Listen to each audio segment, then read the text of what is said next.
here with the October 2018 astrology forecast.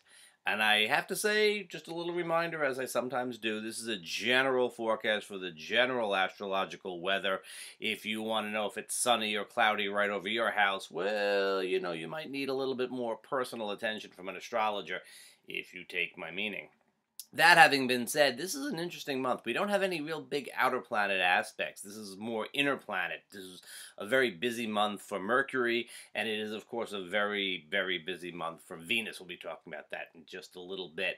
I think that this is a month when we're going to be doing a lot of stuff on a sort of local level. We're going to be getting a lot of stuff together, and it's going to be a sort of busy, but one step forward, one step backward type of month in its own way. We get started right after a Pluto station. There's a Pluto station on September 30th, and boom, right away we're in the shadow of that. Monday, October 1st, it so happens that the moon is void, of course, all day. But on October 2nd, Mercury squares Pluto. That's that's an intense aspect. That's a sort of, speaking truth to power. That's a kind of investigating kind of aspect. It's a sort of thing that might have you having a serious talk and letting people know just exactly what you're thinking and feeling. Or alternatively, maybe kind of not letting them know exactly what you're thinking and feeling. And the fact of the matter is that with the moon in Cancer in the first week in October, we might find that there's a lot of protectiveness. And so we get a little bit of a wonky start right at the beginning of October. There's a little bit of it's not the most open vibe that we could possibly have. The big news is, of course, that Venus goes retrograde in October, on October 5th, and it goes retrograde until she turns direct on November 16th. Now, 40 days of Venus retrograde. Is your old lover going to come back? Yeah. Maybe. Sometimes it's really the genuine rekindling of love. Sometimes it is just saying hi. Sometimes it's like saying, oh, wow, that's why we broke up. You're never quite sure. And that doesn't always happen, obviously. Venus goes retrograde about every 18 months or so. It's not unusual for Venus retrogrades to go by without any particular thing happening. If you want to check out our relationship and astrology website, or if you want to check out the Relationship and Astrology YouTube channel, my colleague Margaret Gray and I did an extended Venus retrograde video, and we also did one for each sign. So you can check that out. I kind of recommend that for the full story. But here I want to point out that Venus retrograde is also really tricky when it comes to valuations, when it comes to getting things appraised, when it comes to knowing what things are worth. It's a tricky time for beginning relationships, but it's also a very tricky time for doing mergers and business partnerships and things like that. I'm not saying that these things are not going to work at all. I'm saying that it's a tricky time, and there may have to be some readjustments later on if you're doing any of these things, including personal relationships. If you got a good memory, or you can go back and check your emails or whatever, right around this same time in 2010, Venus retrograded over almost exactly the same degrees, and this retrograde will resonate with that. So look and see what you got started or didn't get started right around then, and figure there's a little bit of a resonance with it. So right around October 5th especially is a good time to sort of stay away from the stock market, stay away from beginning new relationship types of things. You're not going to take 40 days off of doing anything, but it's an inward time, so we're going to kind of balance out our, let's go forward type of energy with a little bit of step back and take a breath and see what we're doing.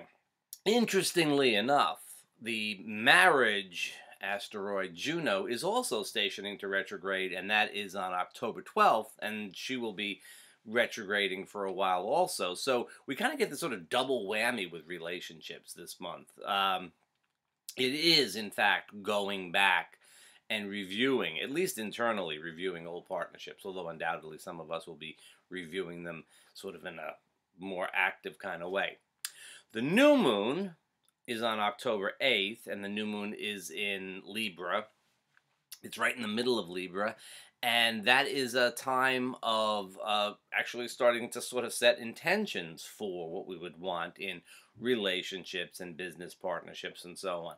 Setting intentions for it, not necessarily getting off the ground and starting to work on things. October 10th is a really interesting time. Now, Venus is very busy all through October. She squares Mars on the 10th. She meets with Mercury on the 15th. She sextiles Saturn on the 24th. And then she opposes Uranus on the 31st before slipping back into Libra in her retrograde. Very, very busy. Now, these aspects, if you go back to, say, August and particularly September, Venus made all these aspects recently, and she's redoing them on the retrograde. A lot of stuff happening. Again, this is likely to be a time when things kind of bubble. This is a very busy retrograde. It's not, retrogrades are internal, but it's not just internal. It's actually a rather active kind of retrograde. The thing is, you're probably not getting the end of the story until after she goes direct in the middle of November and perhaps towards the end of the year. So, we're looking at kind of a long story that may have started a while ago. I know you're probably sick of my saying this, but a lot of things that are happening this month will go back to either early August or mid-May. There'll be a kind of resonance with that time. That's just what this year is about. It's just this kind of, you start something, you revisit it, you keep going with it, you revisit it again, and it's really a sort of one step forward, one step back. Not two steps forward, one step back. It's sort of like one step forward, one step back this year. That time, starting in mid-May, was Uranus's ingress into Taurus, and he's going to be there for 7 years, except for the 6 months or so that he's going to back out into Aries again. The point of it is that this is a big foundational kind of shift in what's going on, and so naturally we're going to, at the beginning, get a lot of little reminders of what it's about. No bigger reminder, I think, that on the full moon on October 24th. On the full moon on October 24th, which is right at 1 degree of Taurus, we're getting that strong resonance with May. We're getting that strong resonance with August. And at the very least, we're getting a sense of what Uranus and Taurus is all about. Financial things, but also have things having to do with food, things having to do with just in general sense experiences, technology, the effect of technology on our experiences of being embodied. Big stuff, big stuff. Okay, so in quick summary, up until about October 12th, a lot of tensions going on. Okay, it's a little bit of a tense month right up until October 12th. After that, things do tend to kind of even out a little bit up until around the 24th, and even then, it's a full moon. It's a full moon in Taurus. It really ought to be kind of enjoyable. The sun will have slipped into Scorpio just the day before, so it should be a pretty good full moon. There's certainly potential to have fun and do some cool stuff. Venus is sextile Saturn, so even relationships might feel a little bit of a break in the action there. After the 24th, we have a lot of mercurial aspects, a lot of communication, a lot of setting things up, a lot of talking things out. That's kind of the theme for the month here. We're sort of talking things out. And then right away, as we get to the end of the month on October 31st, we have Venus opposite Uranus. Then she slips back into Libra in her retrograde. There's a lot of stuff. Mercury goes into Sagittarius. There's this kind of high energy bump at the end of the month. Probably feel it from about the 24th on into the early part of November. So that's what we have. It's a month that begins with a certain amount of tension, smooths out mid-month, probably feels pretty good right up until the end of the month, and then we get a sudden shift and change again. And so we're not quite sure where things are going. Just as you get things lined up from, let's say about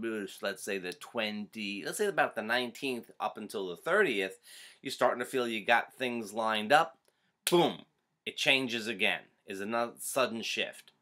It's not necessarily a bad thing. It could be a very good thing, depending upon how things were going. It could be a really great thing, but you don't know the end of the story yet. When will we know the end of the story? Probably not November, but check back for the November forecast. Bye-bye.